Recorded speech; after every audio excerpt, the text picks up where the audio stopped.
প্রিয় দেশবাসী এবং বিপ্লবী ছাত্র জনতা, আপনারা জানেন যে ছাত্র জনতার ঐতিহাসিক গণ অভ্যুত্থানের মাধ্যমে 2024 সালের 5ই আগস্ট বাংলাদেশের মাটি থেকে মুজিববাদ নামক ফ্যাসিবাদী মতাদর্শের যে রাজনৈতিক দল আওয়ামী লীগকে বাংলাদেশের ছাত্র জনতা উৎখাত করেছিল। কিন্তু আমরা দুঃখের সাথে দেখছি যে এতদিন হয়ে যাওয়ার পরেও সেই আওয়ামী লীগের ব্যানারে আওয়ামী লীগের লোকেরা এই বাংলাদেশের মাটিতে এখনো মিছিল করার সাহস পায় এবং এই অন্তর্বর্তী সরকারের পক্ষ থেকে তেমন দৃশ্যমান উদ্যোগ নেওয়া হয়নি এই আওয়ামী লীগকে নিষিদ্ধ করার বা আওয়ামী লীগের বিচার কার্যক্রমকে দৃশ্যমান করার।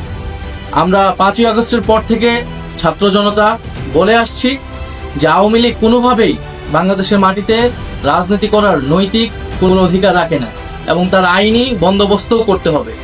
আওয়ামী লীগ গত 1.5 দশক ধরে বাংলাদেশে একটি ফ্যাসিজম কায়েম করেছে। বাংলাদেশে কয়েকটি গণহত্যার সাথে আওয়ামী লীগ জড়িত।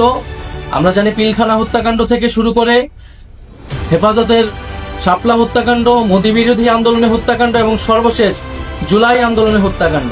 এছাড়া বিরোধী রাজনীতিক লোকেরা গুম খুনের ক্রসফায়ারের শিকার হয়েছে। এই সব কিছুর বিচারের জন্যই কিন্তু এই গণ অভ্যুত্থান হয়েছিল এবং আওয়ামী লীগকে আমরা দলগতভাবে বিচারের দাবি জানিয়েছিলাম, সেটিও আমাদের সামনে দৃশ্যমান হয়নি।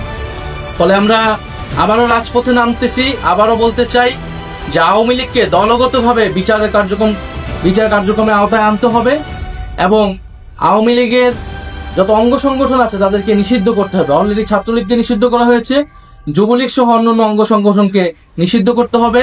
বিচার চলাকালীন তার নিবন্ধন বাতিল করতে হবে এবং রাজনৈতিক সাংগঠনিক কার্যক্রম নিষিদ্ধ করে আইন বাস্তবায়ন করতে হবে। সেই উদ্দেশ্যে আগামীকাল 2রা মে বাদ জুমা জাতীয় নাগরিক পার্টি ঢাকা মহানগরীর উদ্যোগে বায়তুল মোকাররমের দক্ষিণ গেটে একটি বিক্ষোভ সমাবেশের আয়োজন করা হচ্ছে।